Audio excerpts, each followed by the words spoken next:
good? Choke, no joke. Cheeky choke, no joke. Choke, no joke. Cheeky choke, no joke.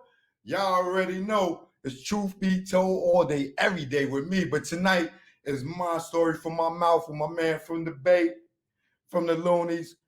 Sold millions of records, even though y'all hate on it. You can't hate on something that already happened. You know what I mean? But let's get it going. I'm bringing y'all know I told you it's West Coast week. I just had Tobin on yesterday. Tomorrow I got my man Spider Low coming on, but we're gonna get into it tonight.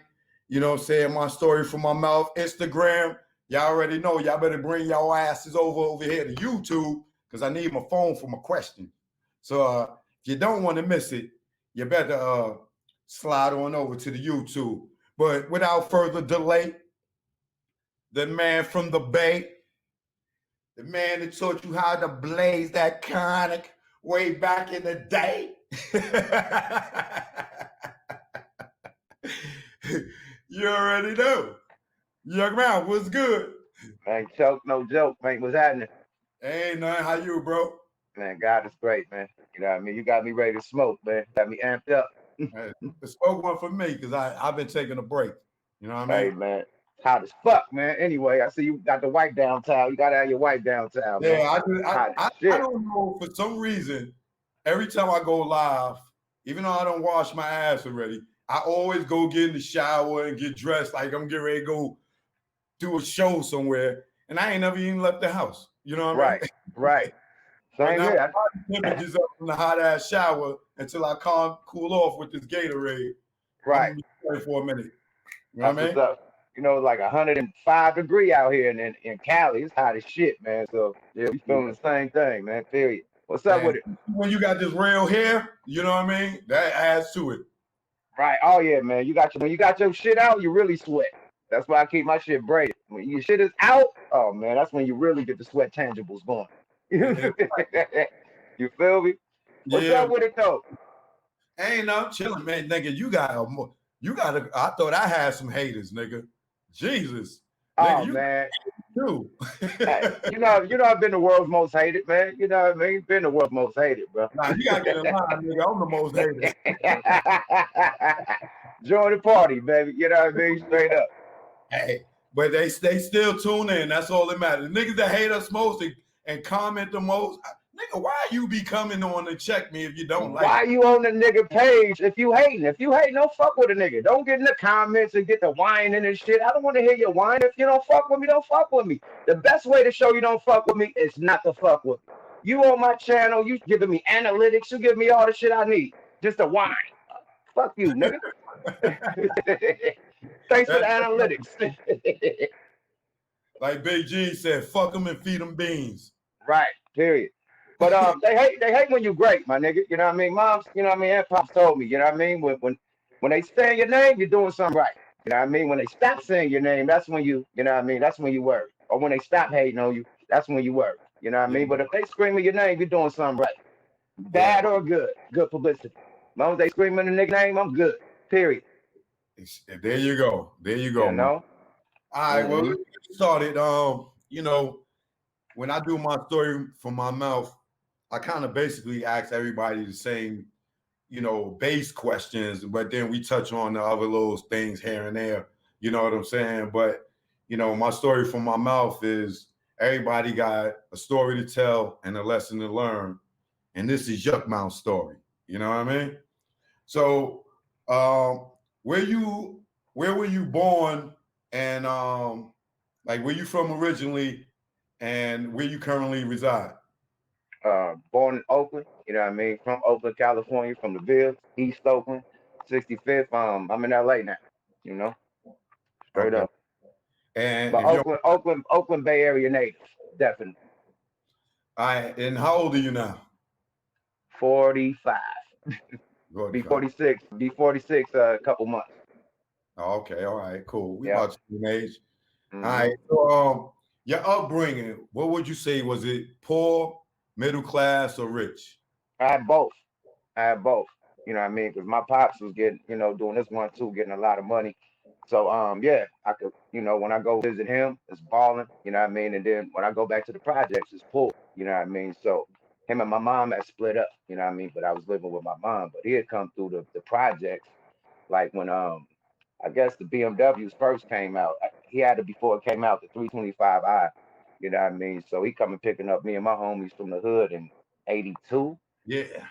82. That's before they came out, the hard top. You know what I mean? He was working at BMW too, building engines. He was an engineer. So he always had the access at getting the car the year before it came out. So he had the BMW before it came out coming through the projects. And we lived on the other side of the Golden Gate Bridge, which is where the rich people live, on Sausalito, Nevada, and all that stuff. So we was up in the hills in the heavens and condos and stuff. So Pops had a lot of money. I was good on his side. So I seen both sides, you know what I mean? The struggle and the good side, you know? All right. Well, I guess you kind of answered my next question, which was, did you grow up in a single or co-parenting home?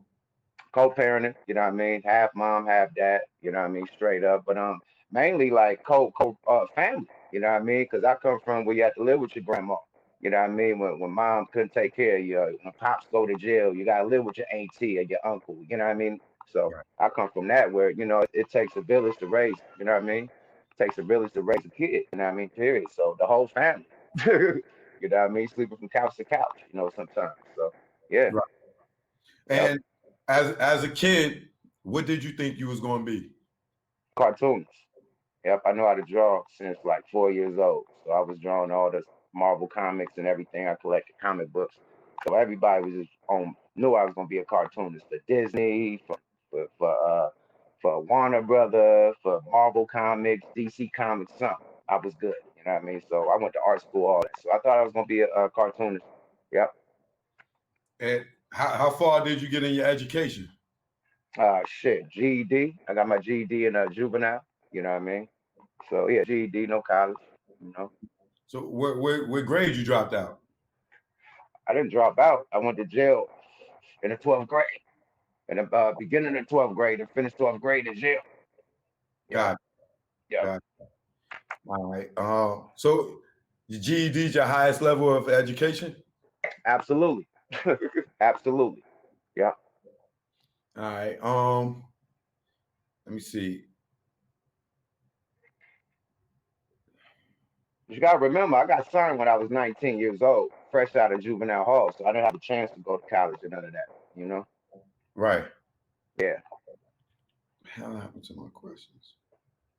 All right. So when you at what age would you say people uh you picked the career choice that people know you for? Um, juvenile hall. You know what I mean? Juvenile hall and high school basically. When I first met Numbskull, my rap partner from the Luniz. When I met him in the 8th grade, he had a rap group called Brothers with Potential, BWP.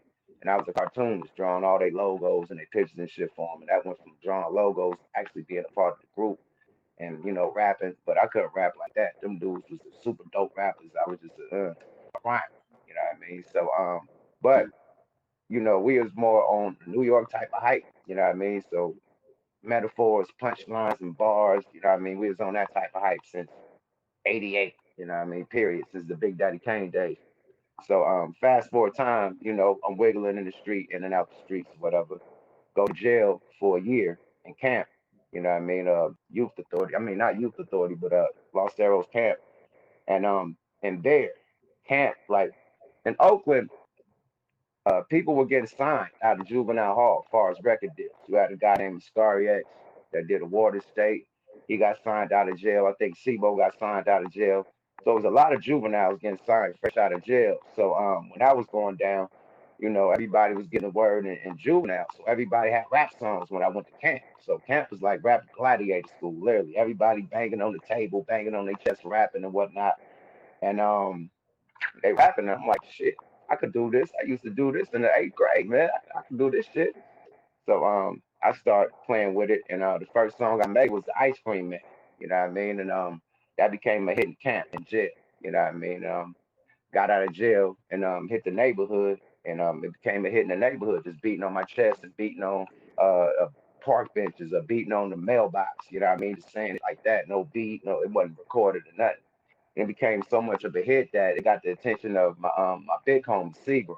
Rest in peace to Seagram. He was signed to Rap a Lot at the time, and he's from my neighborhood. So he called my. This one you had to have a motherfucker phone number, a landline or a pager. So he had my landline, my grandma number somehow. I was living with my grandma, so we called grandma crib. And he like, yeah, man, I want to buy the ice cream, man. I'm like, what? He's like, yeah, man, let me buy it for $1,000. Now I'm thinking he calling like to try to sign me. You know what I mean? I'm like, okay, this is my bill homie. He gonna sign me to the record label. We gonna be popping this bill shit. And instead, he wanted to buy the song, and I was like, something just deep in my soul said, nah, don't sell the song. You know what I mean? I felt something about this. I said, nah, I'm cool. I ain't had no record deal. I ain't had no hookup with no record labels or nothing. I had nothing. I just knew to just hold on to that song. So I said, nah, I'm cool, bro. And $1,000, bro, I throw that at you. At that time, we was hustlers, so that didn't mean nothing to me. So later on, still in the streets wiggling, go to the trap, and I see if we trying to buy some dope, some coke, and a drought. Me and pitch in, and we trying to buy an ounce, I think, an ounce or 2 ounces, shit like that. And at the trap house, you know what I mean, it was this dude that hang with fucking that hang with Too Short, that be on Too Short videos and shit that they was calling Baby Jesus, or Too Short was calling him Baby Jesus. So we over here fucking with the dude that we getting the work from, and we see in the kitchen is Baby Jesus. Oh shit, Baby Jesus. Said Too Short, man, what's happening? Yada yada yada. And so you like, what's up? He, kind of, you know what I mean, like brushes off, and we get back to talking the politics about the dope, count money and shit. And I said, man, hold up, man. I said, man, can you hook us up with Too Short? You know what I mean? He's like, Too Short. I was like, yeah, we rap, man. We rap, man. We call it the Looney Tunes, right? He's like, man, let me hear you rap. So I bust the ice cream man. You know what I mean? I bust the ice cream man. He's like, all right, man, check this out, man. Come to the studio. I want you to meet my artist Drew Down, and I'm a sign.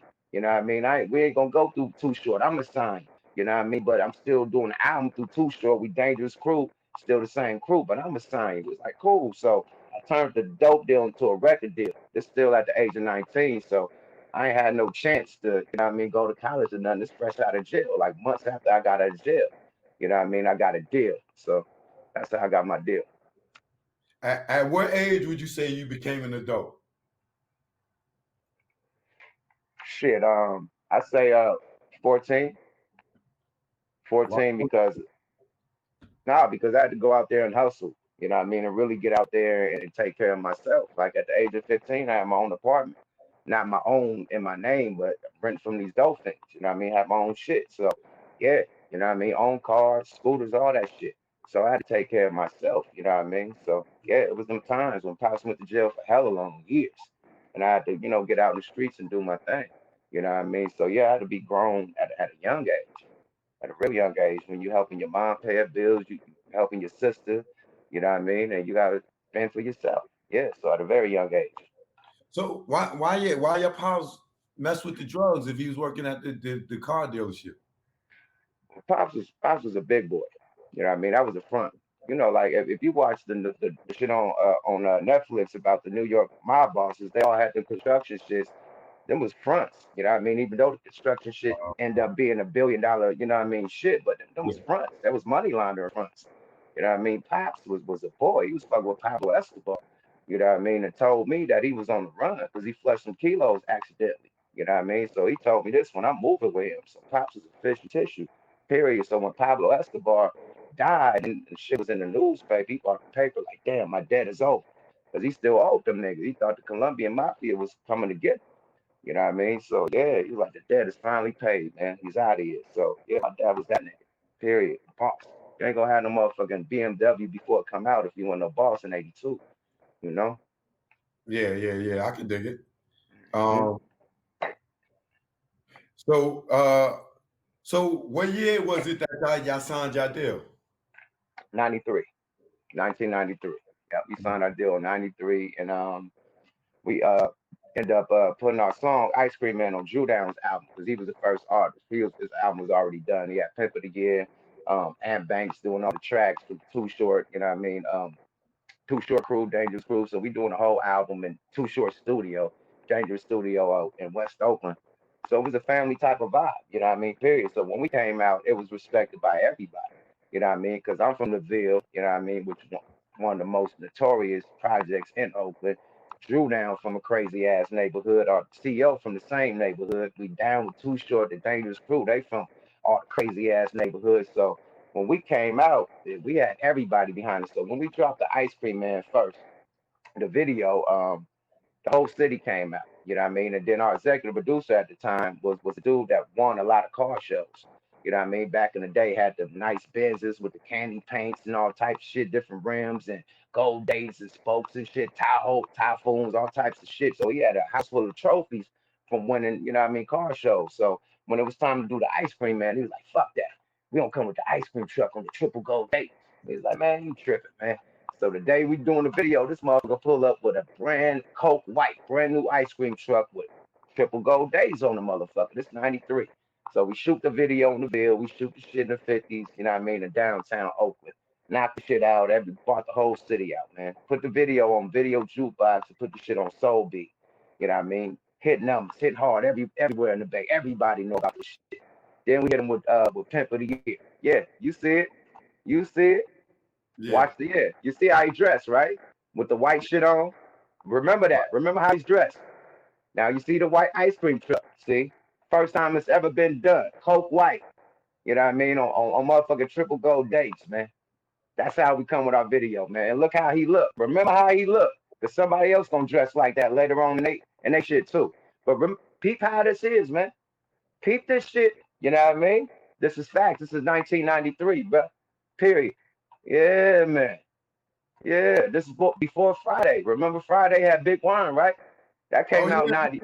That came out. Big Worm got this from? Yes, man. Right, I guess Cube and DJ Pooh.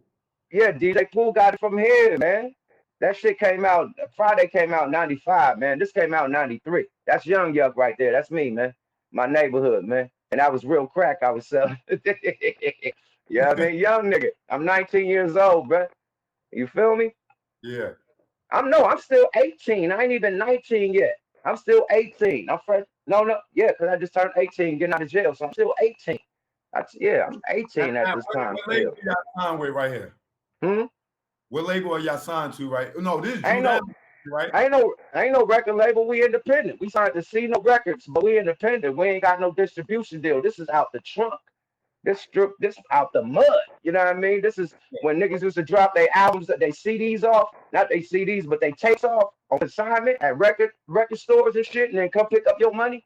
Them days. You go get hella boxes of motherfucking cassettes, dump them off on consignment, and that's what we was doing. So we was independent, full throttle. Then we came with the Drew Down Pimp of the Year video after that and really killed their ass. So we was popping. Period. So, let me ask you. So are you familiar with St. Charles? Definitely, man. That's E40 uncle. So who was y'all dealing with as far as distribution back then? We didn't have no major distribution. We'd go to Rainbow in LA, press up, and then come off and put shit on consignment. It's like in the Bay Area, you could go, nigga, you could sell like 30,000-40,000 just in Oakland, Richmond, Vallejo, San Francisco alone. You know what I mean? Just dumping them off to them stores in Sacramento. Just them 4 little cities right there. You sell 30,000-40,000 easily. So we is boom, pressing up 10s and 20s and dumping them off quick and getting rid of them. You know what I mean? Then the record label got the attention of Relativity. And then that's when Relativity came and gave Drew Down a deal, and then Virgin came and gave us a deal. You know? Oh, okay. Now, at the time, was anybody in Oakland having a major record deal? Or were y'all all doing like the independent thing? Nah, you had the Hieroglyphics, they were signed to Jive. You had Spice One, he was signed to Jive. You had Digital Underground, they were signed to Tommy Boy. You had Too Short, he was signed to Jive. So it was a lot of dudes that was signed. But like in New York, you could walk up in them offices and shit and do your 1-2. In Oakland, you can't do that. You know what I mean? So with that being, our options was just pressing up and doing our own thing, independent. You know what I mean? Straight up until you get noticed by the big labels and they come knocking on your door. You know what I mean? Like they did Too Short. Too Short started out the trunk and he got so popping that the labels came knocking at the door. So we like, okay, Too Short proved that he could sell in the streets and got the labels to start looking. That's what we gonna do. You know what I mean? Same with Right. E40. He proved he could sell in the streets. Then Jive came knocking. So you gotta show and prove. You just can't be a dope rapper. You gotta niggas. Yeah, you could sell. You got a movement. Same with right now. You know what I mean? You can't. They ain't doing no make believe or hopeful shit like, oh, we're gonna, hopefully he could do this. Nah, you gotta already have that shit going, and they'll get behind you. So that's what they was doing back then, as far as Bay Area artists. Now New York, you probably could be a hot ass rapper and just go in there and get a deal, but we had to show and prove on the West Coast. You know. Well, in New York, the only reason it was easier to get to Lakers, all the motherfuckers was right there. Right, all the labels, right? Down and stand in front of the building and rap, catch one of them walking in, and you might get a deal. You know what I'm saying? Right. Or, back then we was doing the demos. It's easy Right. for New York because all the majors, or LA, because all the buildings was right there. So I got understand why. But even though St. Charles had the shit going, we didn't get his attention until we put out the Ice Cream Man and Pimp of the Year. Until we show and prove. Then, 40 and them start fucking with us, you know what I mean? Digital Underground, everybody, Spice One, Richie Rich. But before that, it was just us, you know what I mean? Period. And we had to show and prove. Once we did that, niggas started fucking with us. You know what I mean? But yeah, we had to show and prove independently, Where's EA Ski at in all this? EA Ski, that's a big homie, you know what I mean? He definitely was getting down. He had a deal too, I think, with Priority. So him and his homie had a big ass deal going on. So he was doing his solo shit. You know what I mean? So Ski was huge out there. Period. Huge. Priority deal, doing his 1-2. Definitely. Yeah. What about Tupac at this point? In '93, Tupac I think was in New York. He wasn't back. He wasn't on the West Coast like that. '93. You know what I mean? Not with us. You know what I mean? '93. I don't know. That was the time he was in New York or whatnot. But we didn't see him in Oakland like that. It was until like he got out of jail we started seeing him on the West Coast like that. Right. So, what was your early struggles as an artist, and how did you overcome them? I say the struggle was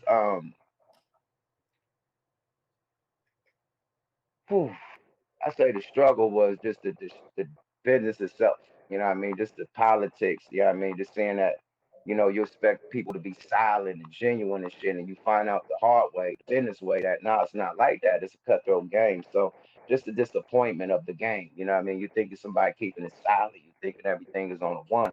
And then you find out once you read contracts and you find out like this motherfucker is hating on you. You find out like, come on, man, I thought it's all love. So the disappointment with my peers, I think, you know what I mean, and the people that I looked up to, man, that didn't want to support. That was it to me. You know what I mean? As far as this rap shit, it wasn't no problem. And at some point you went solo, right? And you went to rap a lot? Mm-hmm. Yeah, really I never planned on going solo. I made the group, the Luniz in jail. You know what I mean? I planned on being a group. That kind of landed in my lap because when we were working on our second album, none went at the studio a lot. You know what I mean? He had barely come. And we had months blocked off. I'm talking about 30-day block off. So we in that motherfucker every day for 3 months straight. So he wouldn't come for like a week. You know what I mean? So I'd be in that motherfucker working and just leave his verse open. You know what I mean? So at the same time, Tone Capone, the producer who made 5 on it, starts working on Scarface Untouchable album with Mike Dean. So they co-producing the Untouchable album at the same time co-producing the Luniz album, some tracks on the Luniz album. Right. So when Scarface be writing, you know what I mean? We got studios at the Enterprise. Well, Michael Jackson, all them niggas used to record at Murder Inc., everybody. So it's hella multiple studios, people everywhere. So they'll leave Scarface studio while he come in my studio. And they kept coming. And one time they came with Jay Prince. Another time they came with Jay Prince. Another time. And about the 5th time, Jay was like, man, you doing all this shit yourself. You need your own deal. I'm like, you damn right, man. He said, ain't you smoke a lot? He's like, I was like, yeah, man. He said, well, you're supposed to be at Rap a lot, man. Holla at me. So I just got my deal for just being, grinding. Them seeing me grind and putting the whole shit together by myself and leaving an open verse for a nigga. So that's how I got my deal at Rap a lot and being label mates with them. Because Virgin Records had New Tribe. That was like the black department of Virgin. the urban department, let's say the hip hop department. So you had the almighty RSO, I mean Benzino and them. You had the whole rap a lot over there. You had us from Oakland. You know what I mean? So we all, you know what I mean, being label mates, you know what I mean, we all recorded and did songs or used, you know what I mean, each other producers or whatever it may have. So being having that label mate relationship with rap a lot also got me on the label. You know what I mean? What's it like working with Jay Prince? Oh man, nothing better.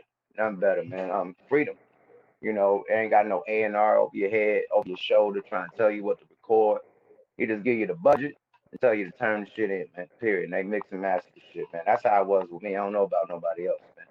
He gonna cash you out, you know what I mean? Make sure you right. It was straight. Everything was straight, man. It felt more like a family, you know what I mean, than a record label. You know, it felt like a brotherhood, like, you know what I mean? Like a family. Definitely felt like a family how he handled his business, man. Cause like if you sign to these corporate big labels and shit with these, you know what I mean, these Jewish, you know what I mean, owners or you know what I mean, executives, you ain't gonna meet these motherfuckers. You're gonna meet somebody that they got at the office that's in California, you know what I mean? And you meet them when you go gold or platinum. They'll come down from where they at. You ain't never seen them take a picture with you in the office behind a big sign and shit, and they go about their way until you go platinum again. Until you go platinum or gold again. For real. You don't see these niggas. Straight up. So with Jay Prince, I call Jay Prince called me 3, 4 o'clock in the morning. You know what I mean? Period. I went to jail, had $150,000 bail. Called this man on a Sunday night, got me out. Monday morning, I was out. Went back on tour. So it was a difference from fucking with him, you know what I mean, than any record label I ever fucked with. Period. Other record label, they get afraid when you got beef. I was beef with everybody. He was like, nigga, let a nigga harm a braid on your head. Nigga is wolf. Period. He said Right. he called Master P and told P, yeah, man, keep it on the wax. Because him and P was doing business at the time. And I think they was working on the Homies and Thugs album with Scarface and Master P. So they doing business with Master P. You know Yeah. what I mean? I'm going at Master P head. And he like, man, keep it rap. You know what I mean? Period. That's it. Don't turn to no beef shit or it's gonna be on. No matter what this homie and thug shit is, man. So Jay Prince told Master P that. So everything was just a sport. You know what I mean? Everything was cool over there. He had my back on all my beefs, made a lot of money. He gave me my first joint venture distribution deal for my label, Smoke a Lot. I had a joint venture over there. So I had an artist deal and a label deal. So I was good, man. He treated me right. All right. So in your early and when you first started doing the music, was there anybody that was close to you that didn't believe in you? Um, it was more of the peers, the older dudes. You know what I mean? Like in the beginning, Too Short didn't believe in us. You know what I mean? And we doing our whole album and Drew that whole album in his studio, but he didn't believe in Drew or he didn't believe in the Luniz. You know what I mean? He had people like trying to compete against us, get rappers that's better. He thought that was better to go against us. So nah, Too Short didn't believe in us at all. Period. So it's your peers, you know what I mean, that you feel more disappointed because if we all crew and we all, you know, mobbing together, like you should have a motherfucker back. So yeah, you know, people like that. Mhm. Okay. Um, But man, sure, we all good. There ain't no beef or nothing. But in the earlier days, man, he could have definitely showed more love. You know what I mean? Period. yeah, it'd be like that sometimes today. Sometimes you got to prove yourself for niggas to see it. Right, You know? right. And we proved ourselves, and then shit, we had him on the second album. You know what I mean? So everything was good. We had a short little beef with him, and it wasn't even no beef with him. It was our executive producer Right. who had a beef with him. You know what I mean? And there was some real street shit going on. Like they had our executive producer, like we did a summer jam in the Bay Area, and we on stage, and they lured our executive producer to the goddamn the fucking rooms, the green rooms where people dressed at and shit, lured them to talk to Too Short 1-on-1. He Right. went there to talk to Too Short, man. That man, that little slide thing, you could slide them trailers, they could slid that trailer shit. Goons came out, got the pounding my executive down. Bah, bah, bah, bah. Man, so we on stage, we doing our thing, man. We get off stage, man. They just beat up your guy. Yeah, woo, woo, woo, woo, woo.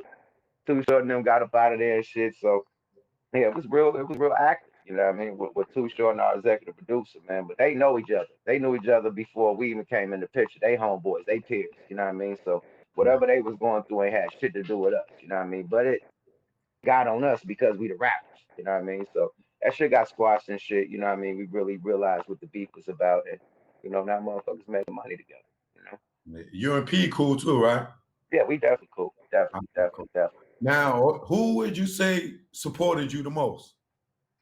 I say the executive producer. You know what I mean? That first believed in us. You know what I mean? Because he didn't have to put no money up. He could have just said, "Man, y'all be a feature on True Now shit." Bye. So him, putting us in position to get in the studio with Tone Capone, who made Five on it. You know what I mean? And Tone Capone bringing Mike Marshall to the table from Timex Social Club, who was actually a part of the Club Nouveau team. So for that magic to happen, it had to come through the executive producer who knew that guy. We didn't know Tone Capone.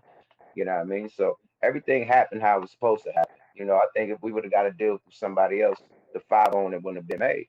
Period. Right. What would you say was the highlight of your journey?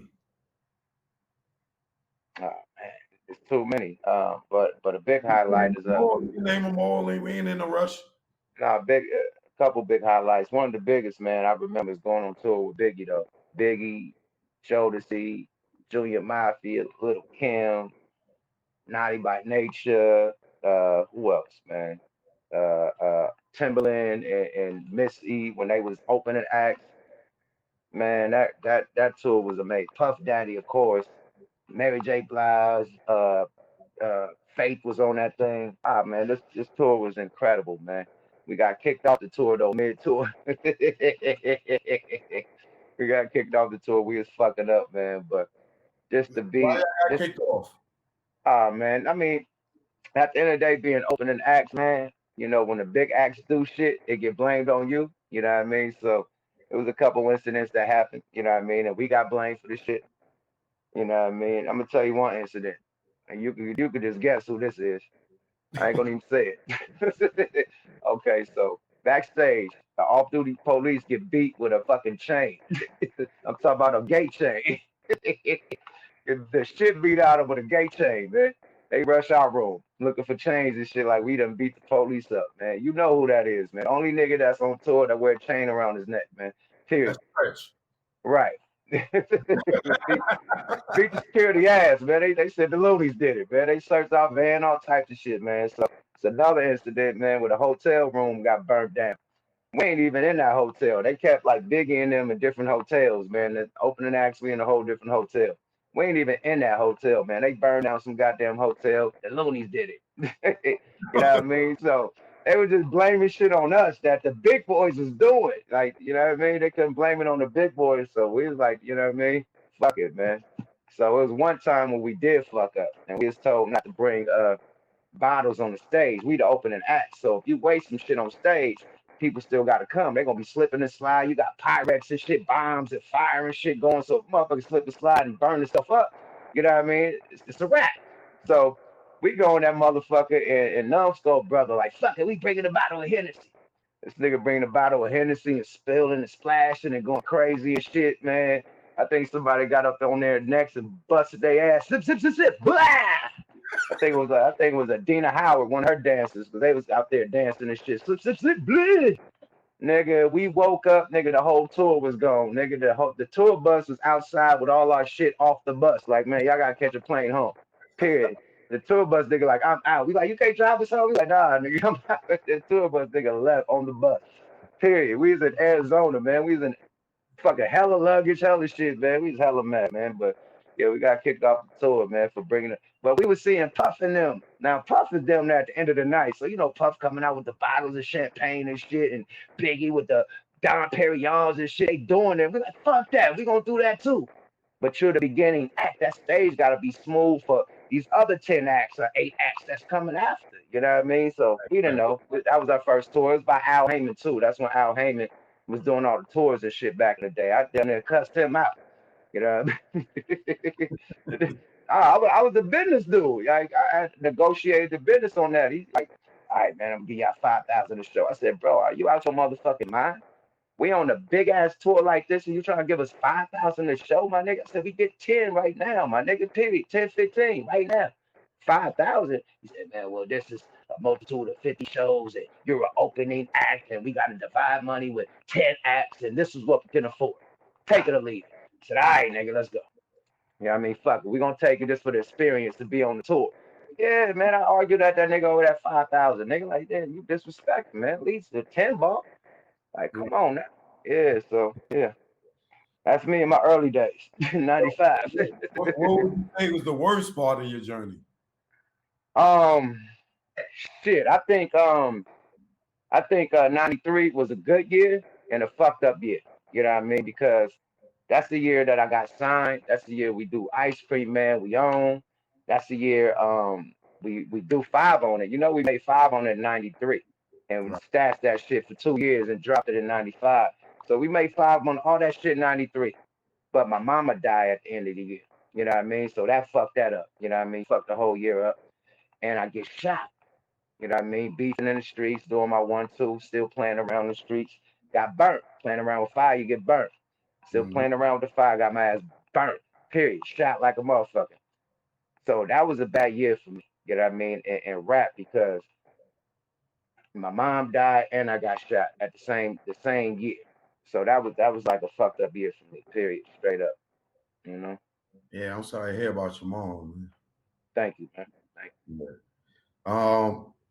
Relationships. Without saying any woman's name, what would you say was your best relationship? Oh man, yeah. Shit. My wife right now. We got a great relationship, man. But just being a wild guy, man, wild shit didn't happen. Wait, man. Just say this, man. Anything that you could do, possibly, I done did it, man. Besides the other end shit, but anything you could do with a girl or girls or girls and girls and girls and girls and girls. Look, this is how savage I was back in the day, right? I used to ride around with a turn-up bag, right? It had a motherfucking PlayStation. It had motherfucking pornos. It has lube. It has a motherfucking vibrator, the little bullet. It has a double head vibrator. You know what I mean? Because I was doing a lot of menage a trois back in the day. You know, 3 bitches on. So I gotta have a pack so that, you know what I mean? Well, I'm getting loose, the bitch can get loose. You feel me? So I was a dirt bag, pure dirt bag. So yeah, I done hung that shit up, man. I'm happily married and I'm good, my nigga. I ain't do that shit no more. But back in the dirt bag, I was a slime ball, man. Period. Right. I was a nigga. Ask Redman and them about me. But I had the Range Rover, the 4.6 with the TVs in it, playing pornos like a motherfucker. Number porn playing in the back of them goddamn TVs, riding up and down Sunset, Hollywood Boulevard, number ass and titties in that motherfucker. Period. Straight dirt bag. Ask about me, man. Ask about the porno Range Rover. That motherfucker slide through with number porn playing. Ah, there you go. That freaky nigga go. Yeah, man. Dirt bag. Back in my heyday. I don't do that shit no more, man. But yeah, 95 was crazy. 96. Yo, real quick. Instagram, I'm live on YouTube right now with Yukmouth from the Luniz. Okay? You know what I'm saying? If y'all want to see it, y'all over here talking about, your video keeps freezing. Bring your ass on the YouTube. I need to use my phone on Instagram to get to my questions. You don't see where it's pinned right there? It says, baby, baby. Let me grab the Pinot Grigio. I was gonna have my wife get it, but she's obviously upstairs. Let me go grab it. Let's go. All right. Yeah. One time. Hold up. Refresh his beverage. You know, it's hot than a motherfucker, bro. Oh yeah, I done cooled off. The AC done cooled me off along with this damn Gatorade. Nah, I'm in this. Funny. All right, I'm back, bro. We good. All right, cool. All right, you was talking about Master P, man. Let's get to this Ice Cream Man shit, man. Let me bust that down for you right quick. We already addressed that already.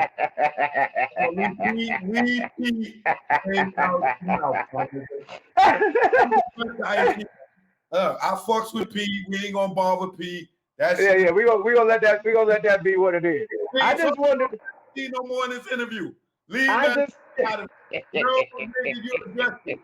You addressed it. Leave my nigga P the fuck alone, nigga. No, this is the story. This ain't nothing bad. Yeah, this ain't no diss. We already addressed that, my nigga. You said two things about P, nigga. Before we got on this motherfucker, I told you we ain't gonna be talking about P, nigga. Okay, cool. All right, okay, so cool. Leave P out of it. You addressed it. You got it. Okay, cool. Perfect. We cool. I was just gonna tell my story because the nigga, what's McCullough said, they took it. I just wanted to, you know what I mean? Respect King George said that, not P. Right. I wanted to go with King George. I wanted to respond to King George. Fuck it, man. Fuck it. This time, nigga. Jay Prince ain't gonna call no truth for you this time. Leave P the fuck alone, nigga. Leave my nigga P the fuck alone, nigga. Leave that boy alone. Let's move on. Yeah, move on, bro. Move on, bro. Leave my nigga fuck alone, nigga. Jay Prince ain't gonna be there to save you from this one. He's gonna be at your motherfucking door, nigga. I fuck with P. We good. He ain't gonna do no shit like that. Me telling my story. The truth is the truth, nigga. Period. All right, but you address that, man. Let's move on. Don't let that Pinot Grigio bring up some old shit, nigga. Hey, man, no. Now, this is the truth out your mouth. You can't be dodging over shit. That's a big part of the story. Listen. You said y'all dropped the Ice Cream Man in '93. I showed the goddamn video. Case closed. Case closed. I said you and P good. You said case closed. Put his name up no more, nigga. Case closed. Case closed, man. Case closed. But yeah, case closed. Moving on, man. What's your next question, my nigga? You just thinking to my butt. All right, yeah, we moved now. We still on relationships. What's your worst relationship in business? Worst relationship in business. I say my deal with the Luniz. You know what I mean? Because when I went to Rap a Lot, you know what I mean, my executive producer, you know what I mean, to go to Rap a Lot made me sign something to say that he could replace me and kick me out the Luniz. You know what I mean? And it's like, why couldn't you do it like the RZA did it with the Wu-Tang? Put niggas at different record labels and you come back together and form the Wu-Tang that loud. You know what I mean? But you got Meth at motherfucking Def Jam, you got RZA in them somewhere. I mean, you got Raekwon them somewhere, loud or whatever, and then come back and do the motherfucking Wu-Tang over at SRC or wherever that's at. You know what I mean? Period. So he wasn't taking it like that. You know what I mean? He thought if I left and did a solo deal, I wasn't doing a Luniz. It's like I made the whole group. I invented the name. I named Numbskull. I made the whole shit. I drew the condom man, the whole logo, everything. So I made the whole shit. Why would I tap out? You know what I mean? This is another opportunity. You know, so I think that was fucked up, you know what I mean? Because it put turmoil between me and them, you know what I mean? So that's when you didn't hear from the Luniz after the last album, the Lunatic Music. You didn't hear from us for hella long, you know what I mean? Period. Like until like 2002 when we came with the Silver and Black album, you know what I mean? So it was a long ass stint over that beef, over that contract beef. And then we had to chase this dude down for 2 fucking years to get that Rap a Lot clearance. So that's why I thugged out the Appellation as a double album. It was supposed to be one album, thugged out. We've been waiting on this nigga so long and we recorded so many fucking songs, we put out a double album. We've been waiting for 2 years and we've been recording for 2 years. Fuck it, put it all out. The Appellation. So that's how Thugged Out became 2 fucking albums. I wasn't trying to bite off Biggie or bite off Pop. None of that shit.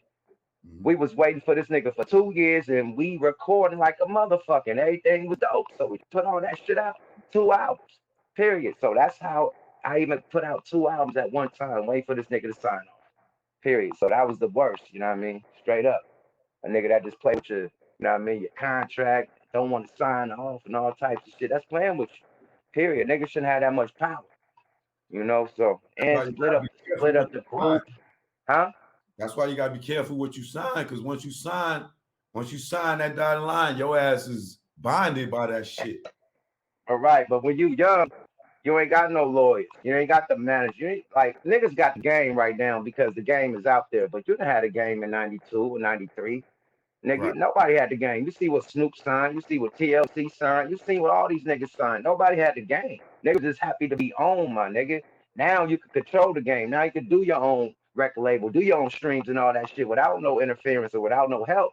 But back then, you needed help. You needed a record label. It was hard copies being sold, vinyl, tapes, and CDs being sold. Nigga, you needed a distribution to get your shit at all the main outlets and the stores in every fucking market around the world. You couldn't do that without that push or without that record label. Now you got streaming where you could push the button and be everywhere at one time. You couldn't do that. Right. You know what I mean? So you Right. needed a record label. So everybody coming that motherfucker like blind mice. Nobody know. You know what I mean? You got a blindfold, but you're just happy to be on. You know what I mean? So it's like this. It's like, shit, the Migos going through it right now. Migos like, nigga, they mad at their record label because they signed a 360. Nigga, I own all my publishing, bro. That's the first thing that we got. We got our publishing company. Our manager said, get your publishing company from the rip. We got our publishing company from the fucking rip. We didn't even know what that was. Right. Period. So yeah, man. Yeah, like you said, like the TLCs and them back in the day, they got raw.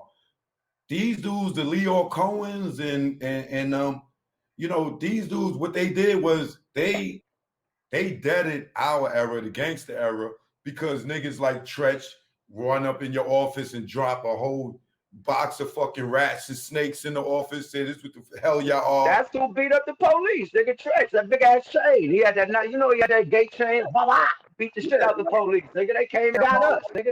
You going up in niggas' office, breaking up. So what they did was they ushered us out and said, yo, man, we gonna get rid of these niggas. And they brought in a whole young generation, the Soldier Boys and all of them, with that ringtone music and all that, because those little young niggas didn't know the game. You can't, now DMX is learning the game. You know what I'm saying? Because they done been, Irvin them been around Leo and them, and they been, so niggas is starting to get smart from our era.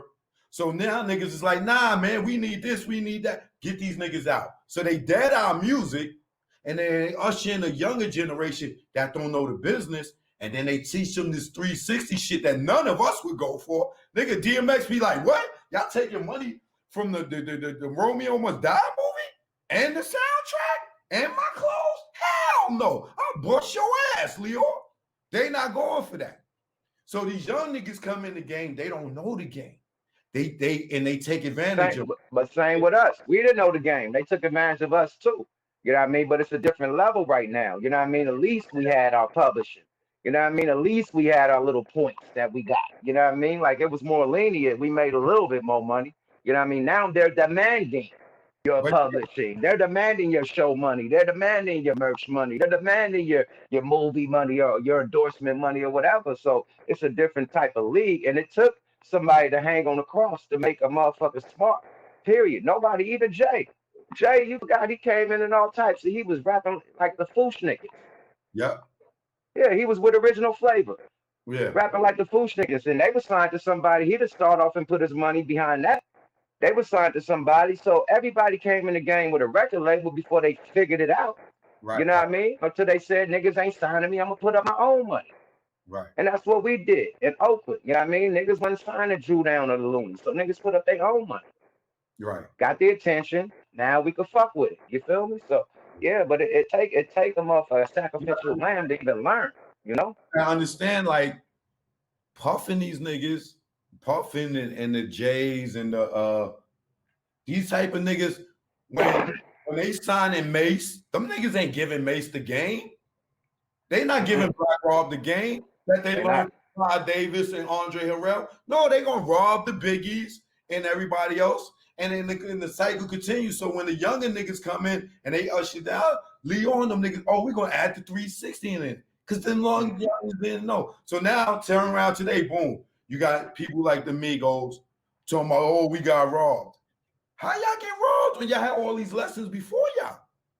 You got to pay attention to the game. You got to pay attention to me. You got to sit down with these niggas and get the game. But this is what you get when y'all call us some old ass niggas, washed up niggas.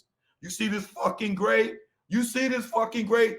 This is the knowledge that we got from the business from being around. But y'all dumbass niggas, I ain't talking about the Migos. I'm talking about young niggas that call us old and shit. Instead of y'all sitting down with us and getting the game so these niggas don't rob y'all, y'all niggas call us old and washed. Well, go ahead and get fucked, nigga. Because in 20 years, you going to be gray and you going to be broke and you going to be like, damn, I should have listened to them niggas. Hey, a nigga can't say nigga can't say I'm old if you the same age as me, my nigga. Just because you appear to a younger crowd, nigga, don't mean that you young, nigga. So I'm tired of these old niggas acting like they young. You old like us, my nigga. Period. They Beijing the fuck out. Beijing's out. When that corona first happened, you seen niggas looking like old ass grandpas, my nigga. Everybody was looking like you, nigga. Everybody. Your iPhone, niggas had that to the extreme. All this shit, nigga. Puff, everybody. Puff had some shit looking like the nigga for that played 007. What's the old nigga that played 007? Connery. That nigga had the Sean Connery shit going on, bro. Like, come on, bro. Niggas disguising their oldness. He's like, nigga ain't calling Puff an old ass washed up nigga, man. Fuck out of here, man. You see Khaled after the joint over, he's not gonna drink after everything's black and shit. Nigga look like a cartoon and shit. Right, but check this out. They act like they dissing a nigga, old nigga. What? Nigga, do you know where I come from? My neighborhood? How many of my niggas that's my age that done died, nigga, when I was, nigga, 14, 15, 16, nigga? I made it to 45 and I'm still going, nigga. That's not, that don't happen in my neighborhood. You either in jail for triple life or the rest of your fucking life or you dead. Where I come from, my nigga. Niggas don't make it to their 40s and 50s where I come from, my nigga. So this is celebrated. I don't know about you niggas and you know what I mean, how you came up. Well, I came up, niggas, shootouts and murders every day. I come from a fucking projects where nobody would tell. Nigga, you in your own city. Nigga, and if you get caught in that city, get shot, get stabbed, nobody's coming to help you, nigga. Period. I got shot, nigga, in the middle of the hottest month, the busiest street. Got shot. Nobody came. I had to call the ambulance. No police, nobody came. It's one entrance and one way out. So if you in this type of shit and you living through this and you made it, my nigga, that's a celebration, my nigga. So a nigga calling me old, nigga, I made it from Vietnam, World War I, World War II, and back, nigga, with stripes and motherfucking fucking Purple Hearts, all that shit. Period. It's hard to survive in the hood, my nigga. I know. A lot of my peers are out of here, bruh. Period. Not just living there. I'm talking about being active, nigga. I was active, nigga. It's a difference. Too, but I just don't talk. I don't talk about that shit because I ain't nothing to brag about. You know, niggas like us don't make it to this age, bruh. Yeah, I want to get 70, all that, 80, 90, all that shit, nigga. Period. Because niggas from my hood don't make it that long. Yeah, man, I'm eating good, no red meat, all that shit. Yeah, I want to be older, nigga. That's a blessing. The fuck you talking about, old nigga? Nigga, when you turn old, what you gonna say? Because you can't stop time. You gonna be old one day too, nigga. What you gonna say? That's right. Yeah, nigga. Shit, I ain't eat red meat since '93. Some of y'all niggas was just born. You know what I'm saying? I ain't touched beef or cow or none of that shit before y'all niggas was even born. I'm just now getting on that shit. You know what I mean? Just now getting on that, trying to live longer. You know what I mean? So at the end of the day, I'm glad I'm 40. I'm in my 40s, nigga. Hey, 30 to new 40. I mean, 40 to new 30, nigga. I'm Gucci, baby. Period. I feel the best I have felt in life, nigga. Right. Straight up. Yo, if you could go back and change something, what would it be? My mom's death, my dad's death, my grandma's death. You know what I mean? And shit, them three, man, I bring them three back, definitely. You know? Yeah. All right, cool.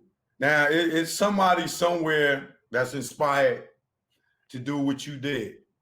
You know what I'm saying? As far as being an artist, and you about 10,000 miles ahead of their ass, and you seen all the potholes in the road and everything. What do you tell them to look out for? 360s. Look out for the 360 because that's a new record deal. You ain't getting a deal unless you got a 360, nigga. Period. Now you could go through nice, dope ass labels. You got Ghazi and them over there at Empire. You got United Masters. You know what I mean? To where you could just pay your little percentage and get the 80% or the 90% or whatever. Just you know what I mean? Pay a little fee instead of giving a motherfucker your whole shit. So I suggest a motherfucker go independent, do it yourself. Everything is at a push of a fucking button, man. You can upload with a push of a button. You can upload onto your iTunes at the push of a fucking button and be around the world. You don't need a record label no more. You need grind. You need consistency. You got to stay on this shit like Master P did it. Can I say that about Master P or you still, I can't say Master P no more? No, you can say that. All right, Master P, he won because he stayed consistent. Nigga, he was dropping every motherfucking week, every month. Stay in their face until they like it. Period. Nigga get hated from the beginning, but you in they face so much and you do it better and better and better each time. I'm like, well, goddamn. Let me check this nigga out. I keep seeing this nigga. Let me see what he about. You know what I mean? So you got to stay in their face, stay consistent. Get your publishing company from the rip. That's how you get paid, my nigga. Off publishing, royalties, mechanics. Period. So get your publishing company, register to ASCAP. You know what I mean? ASAP. Period. Straight up. ASCAP, BMI, EMI, all that shit. Period. Right. You know, definitely register your music. You know. All right, now I gotta ask you some of these controversial questions. These niggas keep asking me to ask you. I don't know what the hell they talking about. Okay. What the hell did you defend this nigga 6ix9ine or some shit? Hell no, I ain't defend no 6ix9ine. So why would I defend 6ix9ine? I don't know what the hell they talking about. All right, cool. Nah, I said a quote that I told DJ AG. You know what I mean? This is personal. And I ain't saying on the blog. Boom, your nigga rocking. He came out and did exactly what I said. He gonna still be popping. Ain't he still popping? The music ain't good. But he's still lit. He still got 10 watches on. He still got 8 Lamborghinis, colorful Lamborghinis and trucks. He still got money. He's still out there. He ain't broke. He ain't washed up somewhere. He's still lit. So I just said that. I don't know. You got that part wrong. That nigga's walking. Well, washed up is broke. You know what I mean? Homeless and shit like that. You know what I mean? Shit like that. So he's still. So I basically just told his homie that fuck with, not his homie, the nigga that fuck with Shy. Basically told the nigga that fuck with Shy, like, your nigga came out popping. Basically. That's it. I ain't support that nigga. I just said I gotta be a dumb nigga that say he didn't come out splash. Period. Do I fuck with that music? No. Period. But from the billboards and all that shit, it say somebody fucking with it. You know, not me. The nigga with the bag. You know you could buy billboards. Okay, well, it look cute then. It look extra cute, man. They putting a lot of money for the front. Period. So that's all I said about that dude. I don't fuck with that dude. He disrespected Nipsey. I don't like that shit he just did in LA. I don't like that at all, my nigga. Like that trolling shit'll get you swollen, man. Period. Like that. That's, man, come on, man. And niggas in LA is mad about that, man. So I suggest he go back home because something happened to him. Period. So hey, I don't get down with that nigga. This is my prediction for the nigga. And I don't wish death on nobody, but clearly he don't come from the era we come from where we know that shit is real and you will get touched. You know what I'm saying? But I think this nigga is going to troll himself into a grave and birth another him. Because the nigga like, oh, that nigga got so famous off of doing that. And they going to try to, just like niggas try to be Pac when Pac died, some dumbass little young ass nigga is going to try to emulate what this stupid nigga did for fame and get his ass smoked too. I think to end it on this, I think he's a rap Donald Trump. The way Donald Trump troll America, I think he does the same shit at the same capacity, my nigga. He trolls for a living to make bread. He thinks of new shit to do. This ain't just on the fly. He like comes up with shit like, okay, we're gonna go in LA, we're gonna go to Nipsey shit. We in Chicago, we're gonna go at 3 a.m. when nobody's there and do our shit. We're gonna go woo woo woo. Like he's a professional at this shit, bro. Period. So it's gonna be a dumbass that think that this trolling shit don't get you swollen and get fucked up in the game, my nigga. Because that shit could get you killed, my nigga. Playing with the wrong niggas in the wrong neighborhood in the wrong city. That ain't a good way to go, my nigga. Period. Not at all. So I advise all you little kids looking at that shit. Security niggas around, he gonna find the right niggas with the right type of artillery that one pull of that trigger will let out 20, 30 shots. You in LA, nigga. You in LA, bro. The security is from the hood, first of all. They gotta go back to the hood. You think these niggas gonna risk their life for this nigga? If some real shit go down, they gonna lay down too. Right. So it look cute. But if you hire niggas from LA, unless you flew them from New York. But if you got niggas from LA, they from the hood and they connected to the hood, my nigga. That's why all these little home invasions and shit be happening because they security, nigga, is from the hood. Period. Oh, this where they at right here. We at the club. Go get them. So at the end of the day, come on, my nigga. Like, yeah. Last place to pull that shit. Last place to pull that. Last place, my nigga. You'll get hit out here, period, man. And all you kids that saluting that shit, man, that's gonna get you fucked up too. Period. You see it on Facebook. Motherfuckers be trolling and shit. Nigga come to his house with the camera on. Nigga, what you say? Blah, blah, beat his ass. Trying to do some Tekashi shit. Now you on Facebook getting world star. Trying to beat Tekashi on Facebook. So it can happen at any level, man. Be cool, man. If you successful, why are you so angry, man? Just be happy that you're in the position you are. Why do that? Right. And you just got out of jail for fucking with the. Come on, man. You just did some BMF shit. You just took down the BMF in New York, basically Right. on some gang shit. You just took down the BMF in New York, and you out here still doing that shit. That ain't a good look, man, at all, man. So his advisors, his peoples need to holler at that dude, man, for something happen. I don't want nothing to happen to nobody, man. Period. But They letting them do it because they thinking the marketing is going to bring in the dollar, but they could go ahead and keep pushing them because dead rappers make the best money anyway. They'll get their investment back. Ouch! Owie! That hurt. Hey, they're gonna get their investment back. That's why they letting them do it because they know if he get killed, they already got all his shit tied up, and they gonna be out here getting rich off that nigga, off his death. Man. That's the thing I learned about in the 90s, man. Why a lot of these record labels was promoting beef because they had insurance claims on their artists. Goddamn right. Let me tell you. Yeah. BET slick. You know what I'm saying? BET think they slick. Ask Joe Clair. That you remember that interview when Biggie did in the park in LA the day before he got killed? Yeah. Remember that interview? BET they said they took the part out. Joe Clair asked that nigga Biggie about Faith. He said, yo, rumors is out here that, Faith, Pac said, Faith gonna have twins, is gonna be two Pacs. How you feel about that? Do you think that Pac has sex with Faith? This nigga Big said, if he did, he won't no more. I was like, Big. Whoa. Oh, shit. I said, Big, why you say that? Yo, that night or the next day, whenever that shit is, Big guy smoked, my nigga. So they kept that in there? BET kept that in there? They kept that in there. He got killed, they pulled it out.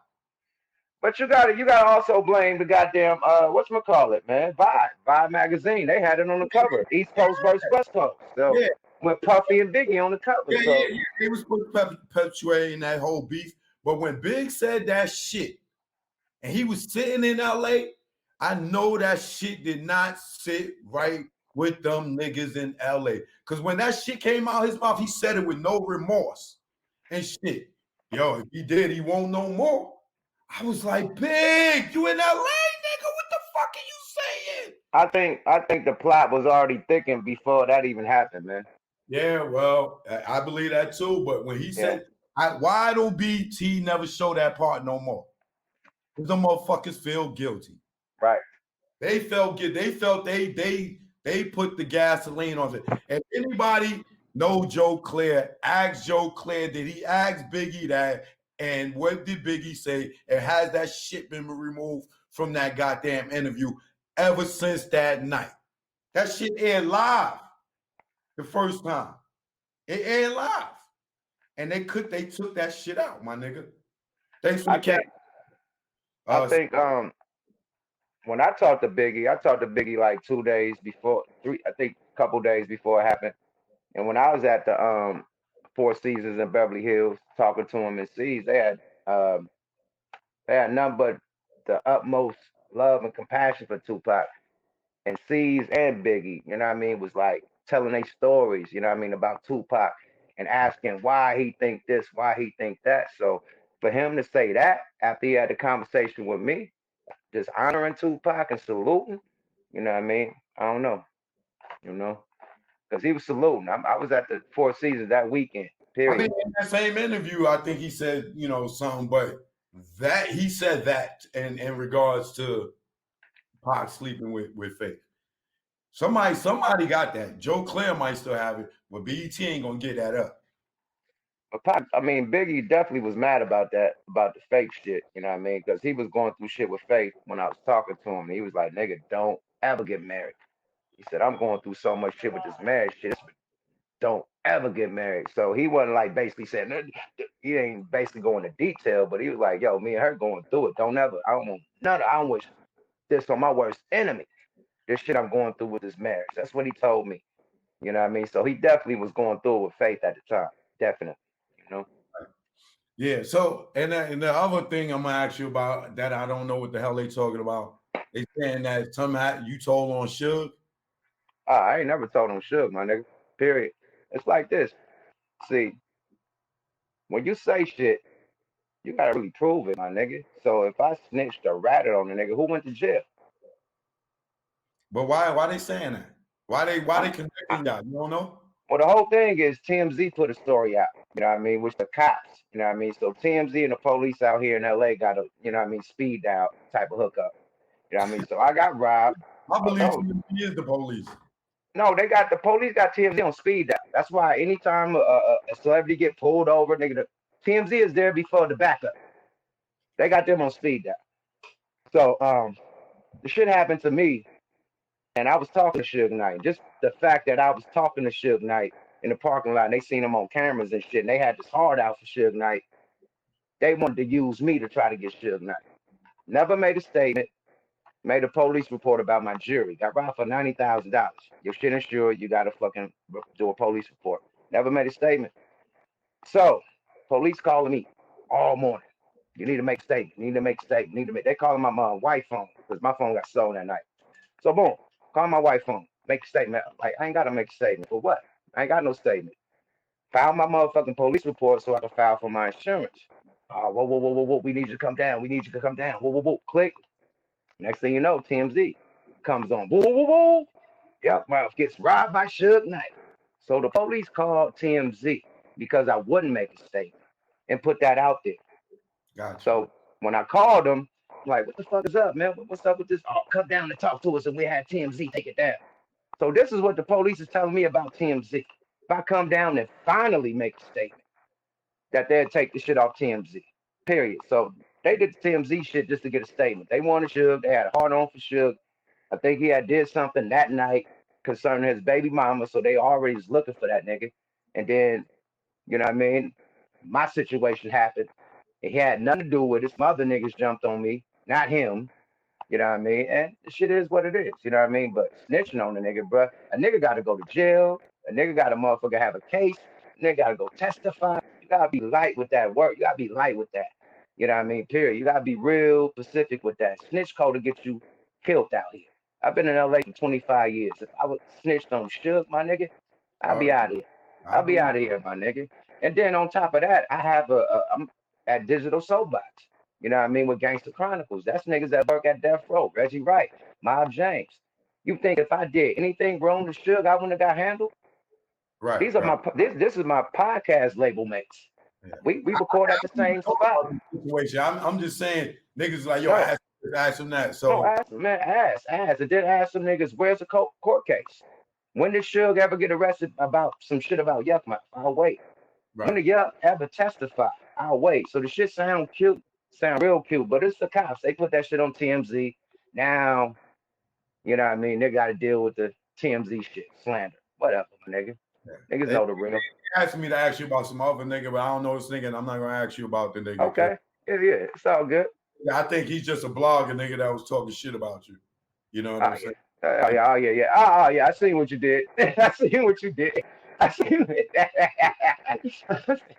My nigga. But my nigga. My nigga, man. So what's your focus today on life and in business?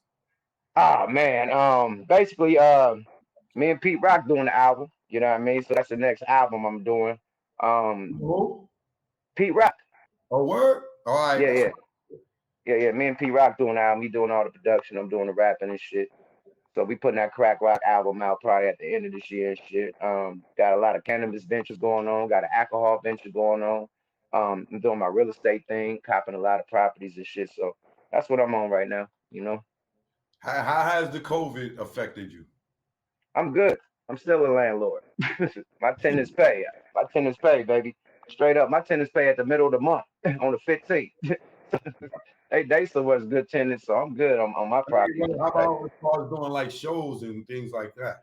We still booked. We still booked. It ain't like it used to be every weekend. Now it's like probably once a month, but yeah, shows are still getting booked. Yeah. Okay. Yeah. All right. Anything you want to hit the people with? Oh, definitely, man. Check out my comic book coming out, man. You know, I'm a ex-cartoonist, you know what I mean? So I'm so proud of this. My comic book coming out next month, September. You know what I mean? The Legend of Yukmouth is coming out with an EP, you know what I mean? Bonus tracks, you know what I mean? For y'all to listen to, groove to, you know what I mean? But with the comic book. So we doing hard copies and we doing digital shit, man. So yeah, that Yukmouth, Legend of Yukmouth comic book, baby, coming out, man. Straight up. And this shit is on some like Black Panther wild shit. It's dope. Dope as shit. It's like a real Marvel comic. The illustrator is so fucking dope. This shit is dope, man. So check it out. It's on versecomics.com, man. Go pre-order right now, man. It's definitely gonna be dope. You should link up with Reggie Hudlin. You know who that is? Now who that?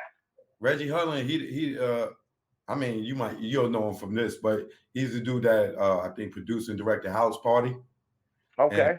And, but he's the one he did the Black Panther comic book. You know what I'm saying? Okay. He used to be the president of BET when I was producing Rap City, but he was showing us the damn Black Panther cartoon stuff back then. You know what I'm saying? Mm-hmm. So he's definitely somebody you should plug up. Where he's in LA, he produces like the Grammys and the Oscars. Oh wow! But he's still into the comic book thing heavy. I'll send you. I'm gonna send you his information. Yeah. Send me his info, bro. Period. Thanks for the EHC shit too, bro. I needed that. He like the Quincy Jones on the producing TV show too. Okay, definitely, man. I definitely need his line on all types of levels. No Frank Ocean, man. We Gucci. You did?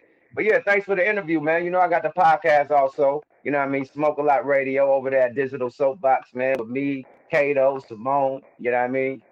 Simone Titty Taylor, you know what I mean? She be out there doing her thing, man. So got the Smoke Runs podcast with me and motherfucking Cuzzo Fly, you know what I mean? So we at Digital Soapbox, man. And we taking our shit from YouTube, man, because YouTube, you know what I mean? They got too many restrictions, baby. So we moving, man. So stay tuned for the link to the new website.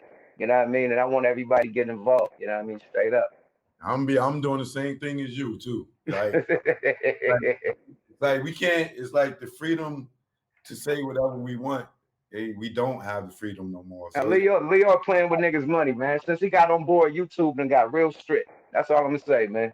You know what? Because they taking the money that we was creating for ourselves. They took a big chunk of what we was getting. And he dumped it into YouTube Music. And you know, Tekashi 6ix9ine, before he went to jail, he signed to Leo to YouTube Music. So you see all these goddamn views and shit. They can spike the numbers up. They can spike the numbers up. You run that, nigga. Go look at his interview when he was on the Breakfast Club and how he was championing Tekashi before he got locked up and all that. When Tekashi got locked up, he fell back off the nigga. He don't know him no more. But he was saying he was signed to YouTube Music. Ah, shit. And okay, so yeah, somebody else was saying that. Somebody else was saying that he was signed to YouTube Music. That ain't the first time I heard that, man. So it's right. You know, the cheat code is always in effect. Always. You know, always in effect. But thank you, bruh. You know what I mean? I know I've been on your shit a long ass time. Nah, that's good. You ain't been on it long. Talking was going 3 hours. Okay, man. We ain't did the 3 hour show. We ain't did that. We good, man. Shit. I feel with you offline, man, but I definitely appreciate you taking the time. Oh, yeah. One more thing, man. Check out all my merch and shit, albums and shit, everything, tour dates and shit on smokelightrecords.com, man. Straight up. All right, man. I appreciate you, man. You know what I'm saying? One more. Go ahead and blaze one. I know you're about to. Yeah, definitely. I can't wait. I'm trying to roll up. I don't want to distance, you know what I mean? I'm trying to scoot off and roll the fuck up, bro. Period, man. My strand called Culado. Everybody know that Culado is a motto, baby. Y'all know what I mean? Gas coat, man. So good shit, bro. Be easy, man. Go get your hair braided, man. I got people out there in Atlanta, man. Go get your hair braided, man. I got some shorties out there. I got some shorties out there. What you want? Dreads? What you want, nigga? They gonna hook you up. You want a weave? They gonna put a weave in your shit. None of that.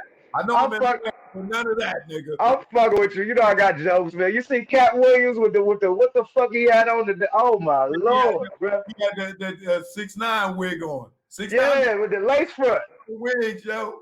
The lace front was manny, bro. Cat Williams, stop it, my nigga. I love you, but that lace front was manny, bro. But good shit, bro. Cat Williams is joking when he doing it. He ain't serious. Yeah, he ain't serious. He ain't. But Tekashi really has lace fronts and shit like a city girl.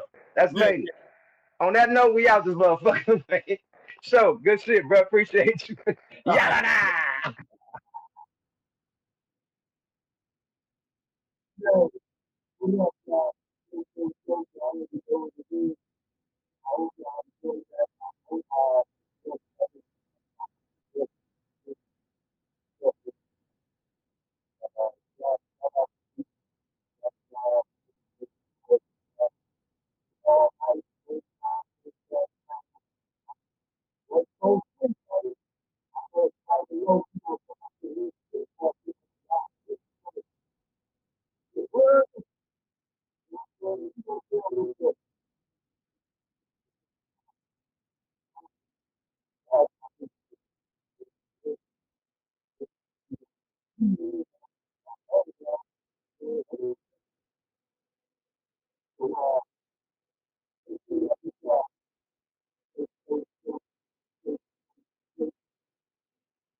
Hats, you know what I mean?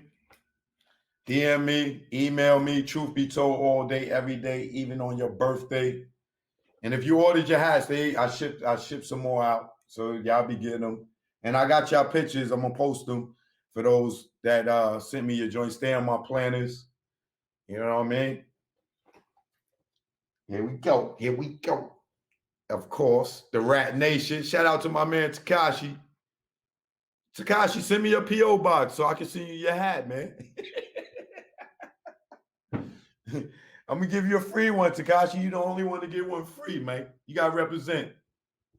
Y'all saying I sound muffled? How I sound now?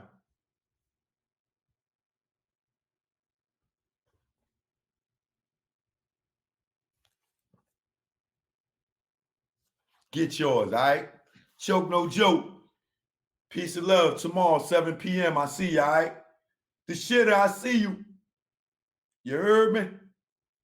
Larry Green, I see you. Stacy. Imanya. Tish. Chanel, Joy. Erica. MB. I see y'all tomorrow, all right? Choke no joke, man.